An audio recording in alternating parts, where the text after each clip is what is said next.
আমাদের স্বপ্ন হলো আমরা দেশটাকে সিঙ্গাপুর বানাবো, আর আমাদের চরিত্র হলো জগা খিচুড়ির মতো। আমরা এসি রুমে বসে সিঙ্গাপুরের স্বপ্ন দেখি, আর দরজা খুলেই রাস্তায় পানের পিক ফেলি, থুতু ফেলি।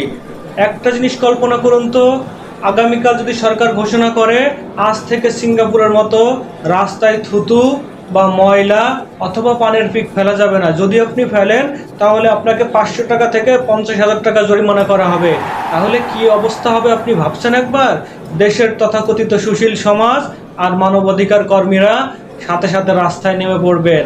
তাদের গলায় ঝুলানো থাকবে প্লে কার্ড, তাতে লেখা থাকবে গরিব মানুষের পেটে লাথি মারা হচ্ছে, থুতু ফেলার স্বাধীনতা হরণ করা হচ্ছে, পানের পিক ফেলার স্বাধীনতা হরণ করা হচ্ছে। টেলিভিশনের টকশোতে ঝড় উঠবে, বুদ্ধিজীবীরা বলবেন এটা গরিবের উপরে জুলুম, মুখের থুতু ফেলতে না দেয়া এটা গরিবের উপরে চরম জুলুম।